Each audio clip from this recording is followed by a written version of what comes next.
Será que uma melodia silenciada pode, ainda assim, ecoar mais alto que o ruído ensurdecedor da injustiça?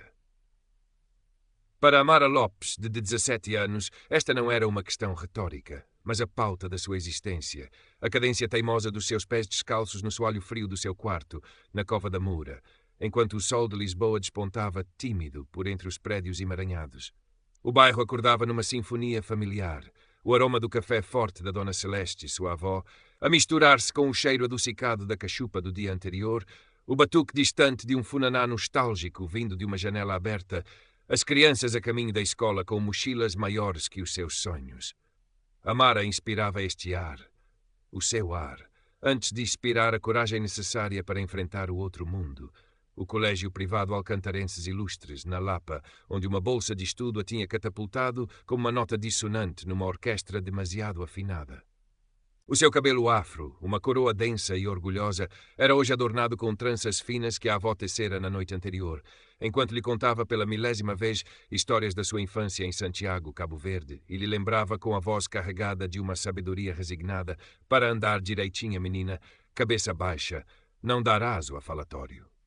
Amara a sentia, mas por dentro o seu espírito fervilhava. A pequena cicatriz sobre a sobrancelha esquerda, quase invisível, recordação de uma brincadeira de escola mais antiga, pulsava levemente um barômetro da sua ansiedade. O autocarro 728 era a sua carruagem diária, um portal entre dois universos.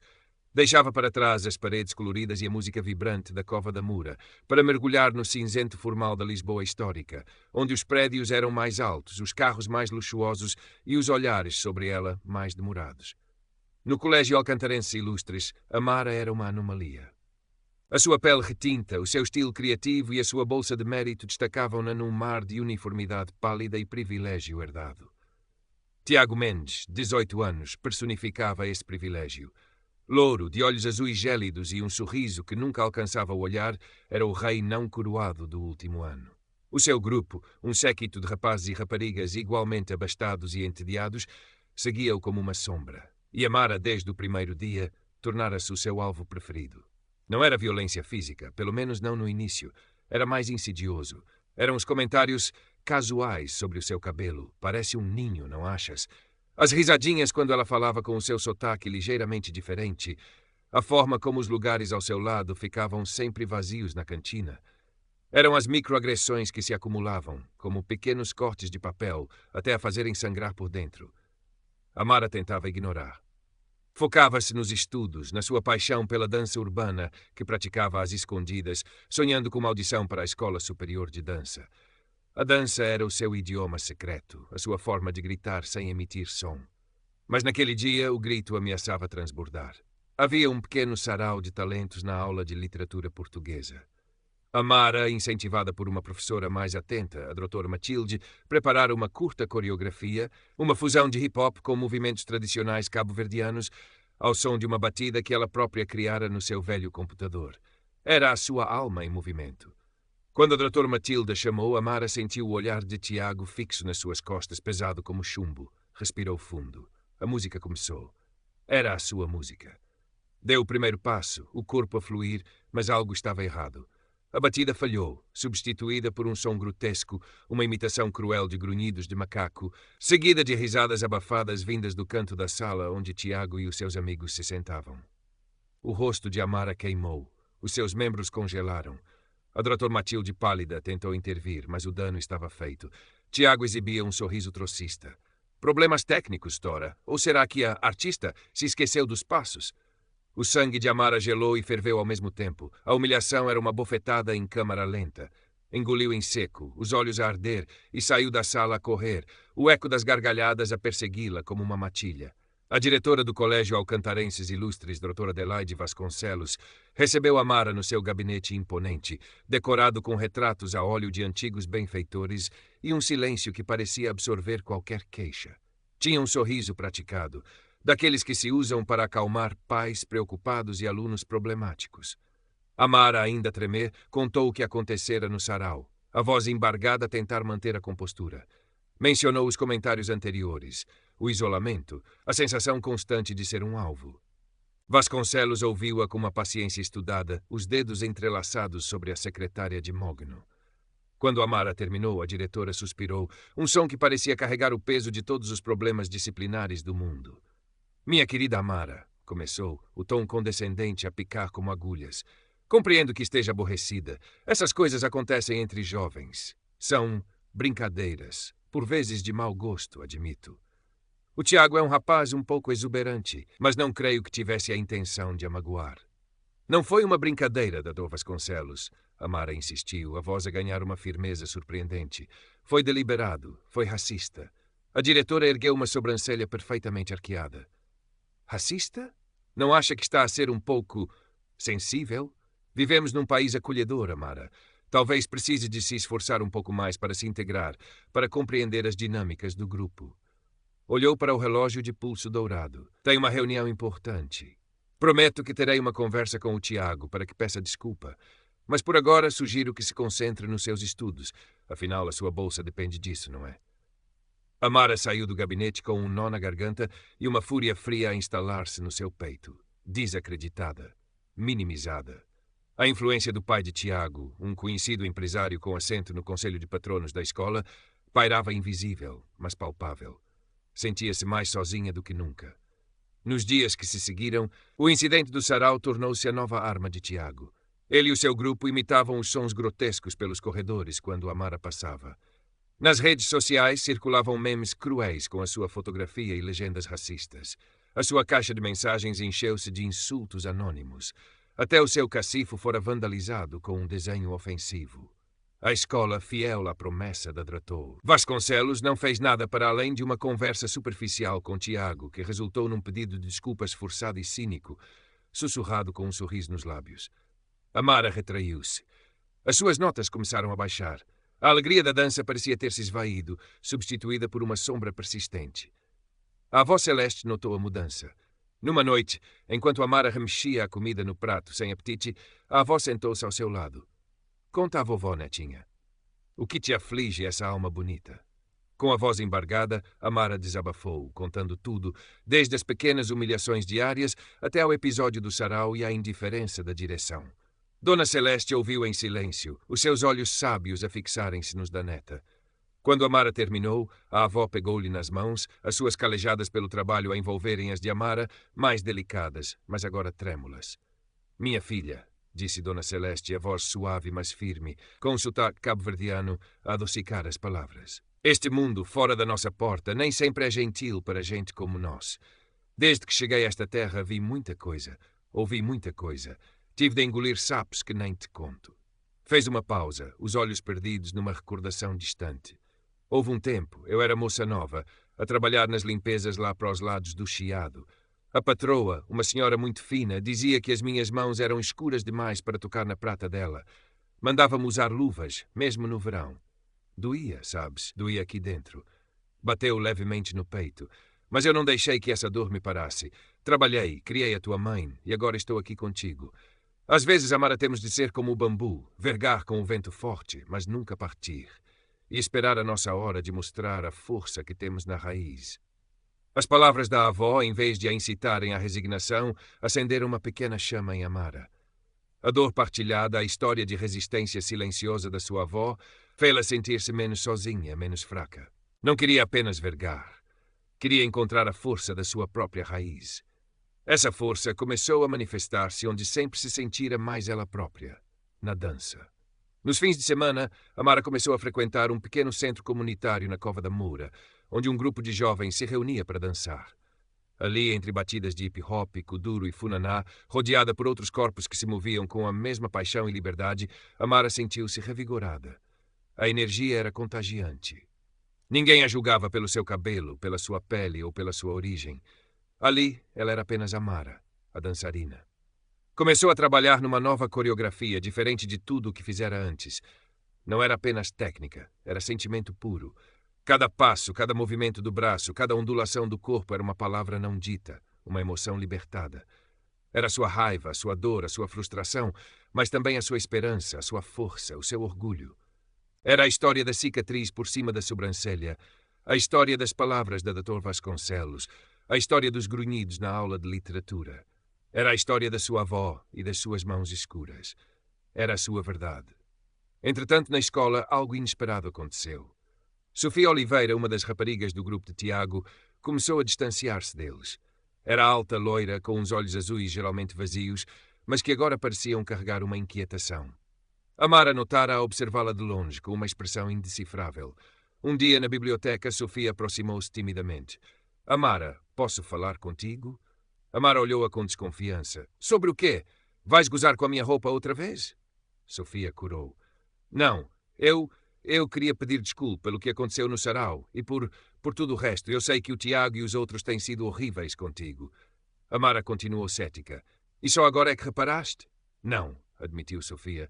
A voz, eu sempre soube, mas tive medo. Medo de ficar de fora, de ser o próximo alvo deles.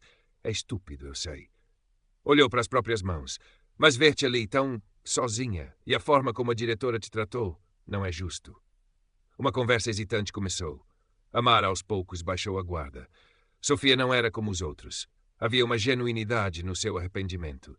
Não se tornaram amigas da noite para o dia, mas uma tênue linha de comunicação, uma improvável aliança, começou a formar-se. Sofia começou a partilhar pequenas informações, os planos de Tiago para a próxima brincadeira, os comentários que ele fazia pelas costas. Tiago, sentindo a mudança em Sofia e talvez percebendo que Amara não se deixava intimidar tão facilmente como ele esperava, decidiu aumentar a pressão. Numa tarde, quando Amara saía da escola, ele e dois dos seus amigos mais próximos cercaram-na num beco pouco movimentado perto do Jardim da Estrela. Não houve agressão física direta, mas as palavras foram como murros. Ouve bem, pretinha do gueto, sibilou Tiago, o rosto contorcido numa máscara de desprezo. Achas que és esperta? Achas que alguém aqui se importa contigo ou com a tua dancinha de macaca? O meu pai manda nesta cidade e manda naquela escola. Um telefonema dele e a tua bolsazinha desaparece. E tu voltas para o buraco de onde nunca devias ter saído. Cuspiu no chão, perto dos pés de Amara. Fica longe da Sofia e baixa a crista. Senão vais ver o que te acontece. Os amigos riram, ecoando a ameaça. Amara sentiu o medo gélido a subir-lhe pela espinha, mas algo dentro dela, a chama que a avó acendera, a força que a dança lhe dera, recusou-se a apagar. Olhou Tiago nos olhos, a voz firme, embora o coração lhe batesse descontroladamente. Eu não tenho medo de ti, Tiago. Virou costas e afastou-se, as pernas a tremer, mas a cabeça erguida. Aquele confronto, aquela ameaça direta, em vez de a quebrar, foi o catalisador final. Chega de silêncio. Chega de medo. Era hora de dançar a sua verdade, bem alto, para quem quisesse e não quisesse ouvir. O Sarau Cultural Anual do Colégio Alcantarenses Ilustres era o evento mais aguardado do calendário escolar. Alunos, pais orgulhosos, professores e até alguns membros da administração enchiam o auditório principal, um espaço nobre com cadeiras de veludo vermelho e um palco imponente. Era uma noite de celebração dos talentos da elite jovem de Lisboa. Amara inscrevera-se para apresentar um número de dança. Ninguém lhe deu muita importância. A maioria lembrava-se vagamente do fiasco do sarau de literatura. Tiago e o seu grupo trocavam olhares divertidos, antecipando mais uma oportunidade para a humilhar. O pai de Tiago, o influente empresário Afonso Mendes, estava na primeira fila, ao lado da Dror Vasconcelos, ambos com expressões de benévola importância. Nos bastidores, Amara sentia o coração a querer saltar-lhe do peito. Vestia um conjunto simples, preto, que contrastava com a sua pele escura e realçava os seus movimentos. O cabelo estava apanhado num coque alto, revelando a pequena cicatriz acima da sobrancelha, agora um símbolo não de vergonha, mas de desafio. Sofia apareceu, os olhos azuis brilhantes de uma mistura de medo e excitação. — Estás pronta? — perguntou, apertando-lhe a mão. Amara respirou fundo. — Pronta ou não, vou fazer isto. — Lembra-te, disse Sofia, não estás sozinha. Entregou a Amara um pequeno telemóvel. Gravei algumas coisas que o Tiago disse sobre ti, sobre outros. São só áudios, não sei se servem para alguma coisa, mas... Amara olhou para o telemóvel, depois para Sofia, com gratidão. Talvez não usasse os áudios diretamente, mas o gesto de Sofia deu-lhe ainda mais força. O seu nome foi chamado. As luzes da ribalta cegaram-na por um instante. O silêncio expectante do auditório era pesado. Fechou os olhos, inspirou a música que começava, uma batida crua, minimalista, que ela própria ditara, intercalada com fragmentos de sons urbanos, sirenes distantes, o eco de vozes. E depois abriu os olhos e começou a dançar. Não era uma dança bonita no sentido convencional. Era crua, visceral, urgente. Cada movimento contava uma história. A rigidez inicial, os ombros curvados, o olhar fixo no chão, a invisibilidade, o medo. Depois a explosão, movimentos angulares, rápidos, como se estivesse a lutar contra amarras invisíveis, a raiva, a frustração. Havia momentos de uma beleza dolorosa, de vulnerabilidade, quando o seu corpo parecia querer encolher-se, proteger-se. E depois a força a emergir, a coluna a endireitar-se, os braços a abrirem-se, o olhar a fixar-se diretamente na audiência. No meio da coreografia, Amara incorporou um elemento inesperado. Numa tela atrás de si que ela pedira para instalar sob o pretexto de usar elementos visuais abstratos, começaram a surgir palavras, frases soltas, anônimas. Não pertences. Cabelo de esfregão, volta para a tua terra, pretinha atrevida. Eram palavras que lhe tinham sido dirigidas, sussurradas nos corredores, escritas em mensagens. Não havia nomes, não havia acusações diretas, mas a mensagem era inconfundível. A atmosfera no auditório mudou. Os murmúrios cessaram. Alguns rostos na audiência, especialmente entre os alunos, mostravam desconforto, reconhecimento. Tiago, na plateia, sentiu um arrepio. O seu sorriso desvaneceu-se. A Dr. Vasconcelos agitou-se na cadeira. Afonso Mendes franziu o sobrolho. A dança de Amara atingiu o clímax. Movimentos poderosos, desafiadores, uma celebração da sua identidade, da sua resiliência. Terminou de pé, o peito a arfar, o suor a brilhar-lhe na testa, o olhar fixo, interrogador. Por um momento, houve um silêncio absoluto. Depois, timidamente, um aplauso começou, vindo de um canto. Depois outro, e mais outro. Não era uma ovação estrondosa, mas era genuíno, crescente. Tiago levantou-se de repente, a voz a ecoar no silêncio tenso que se seguira aos aplausos. Que palhaçada é esta? Isto é um sarau de talentos, não um comício político. Alguém expulse esta. Antes que ele pudesse terminar, Sofia Oliveira também se levantou. A sua voz, embora trêmula, era clara. Não é palhaçada, Tiago. É a verdade. Eu vi. Eu ouvi o que tu e os teus amigos lhe têm feito. Os comentários, as sabotagens, as ameaças. E não fui só eu. Muitos aqui sabem do que estou a falar.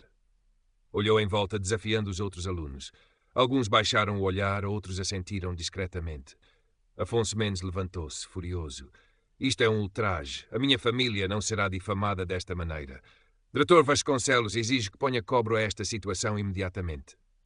A diretora, pálida e apanhada de surpresa, tentou gaguejar uma resposta, mas a caixa de Pandora fora aberta. Vários pais começaram a falar ao mesmo tempo.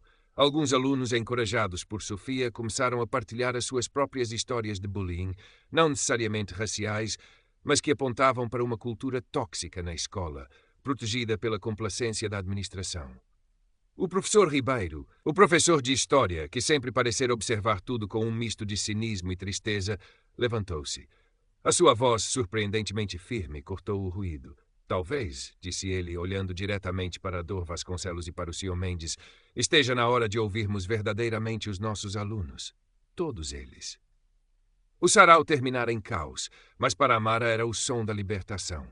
Nos dias que se seguiram ao sarau cultural, o Colégio Alcantarenses Ilustres tornou-se o epicentro de um pequeno terremoto social. A performance de Amara, filmada por vários telemóveis na audiência, espalhou-se como fogo pelas redes sociais dos alunos e, inevitavelmente, chegou à imprensa local e a blogs de ativismo. A hashtag Dança da Verdade Liz Ilustres começou a ganhar tração. A direção da escola, inicialmente a tentar abafar o caso, viu-se sob uma pressão pública sem precedentes. Pais indignados exigiam respostas. Antigos alunos partilhavam as suas próprias experiências negativas. A reputação imaculada do colégio estava em jogo. A Dr. Vasconcelos, apanhada entre a fúria de Afonso Mendes e a crescente onda de críticas, foi forçada a anunciar uma investigação rigorosa e independente sobre as alegações de bullying e discriminação racial. Tiago Mendes foi suspenso preventivamente. O seu ar de superioridade desmoronou-se, substituído por uma raiva impotente e pela incredulidade de quem nunca antes enfrentara consequências reais.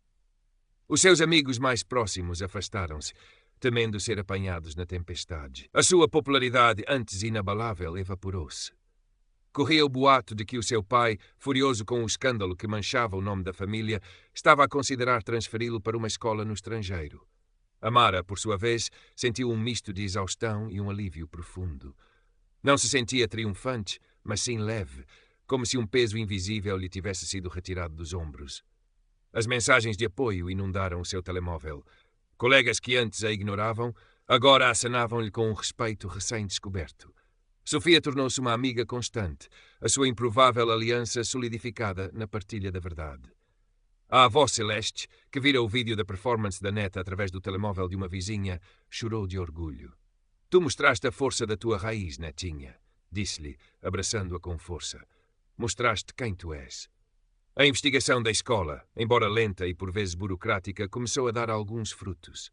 Outros alunos, encorajados pelo exemplo de Amara e Sofia, apresentaram queixa formalmente. Foram implementados novos protocolos anti-bullying, workshops sobre diversidade e inclusão foram agendados. Eram pequenos passos, Amara sabia, e a cultura de uma instituição não se mudava da noite para o dia, mas era um começo.